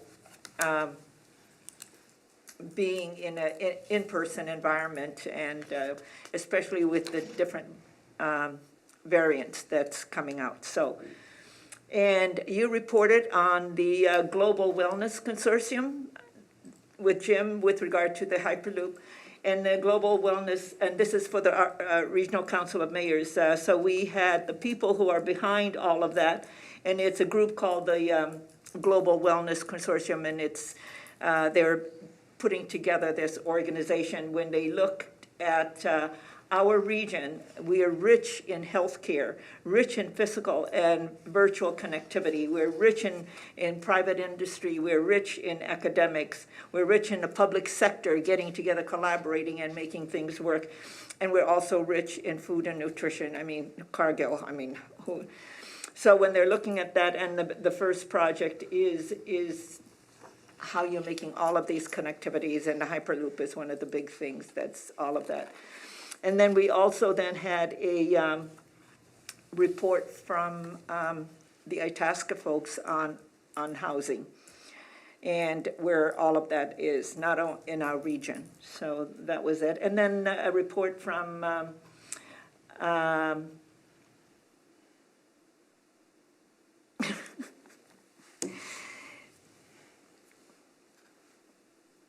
Excel. And Excel talked about their plan to be carbon neutral by 2050. Mentioned Burnsville and the work that we're all doing and the partnership that we have with them in doing that. So, and thank you to staff.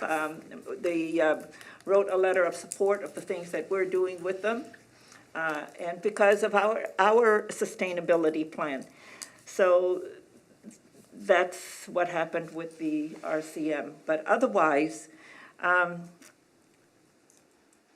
it's just busy with the U.S. Conference of Mayors, and also we're on top of the rescue plan and making sure that that $350 billion comes directly to cities and states, rather than going to the state and then having to sit there and having the allocation then or to the county. But so that committee is doing its work in terms of what is that distribution model looks like. That's it for me right now. So Have you done the math based on the number that they're using in the well, allocation they're that going what we to might look. see? They're going to be looking at the HEROES Act and what that allocation was at the HEROES Act. So I don't know. I don't know what that distribution is going to be, and it's because I think in the HEROES Act they use the HUD Population. The allocations, and yeah. So we'll see how that is. But the name of the committee members have already been identified. No one from Minnesota is on the committee. You didn't make the committee? No. These are all both House and Senate. Yeah. Who are doing all of that work, because it comes out of that. Okay, that's it. Greg, Melanie, anything from staff? Okay. With that, good meeting. Thank you. Lots of good information. I want to hear Melanie say good night, because I think her voice was a little deeper and raspier than normal. Yeah, she is. Good night, Mayor. She's so congested. She was very congested when I talked to her. That's dedication and commitment right there. That's right. Yeah, she was so congested when I talked with her. I said, good woman, take care of you. Okay, we stand adjourned by acclamation.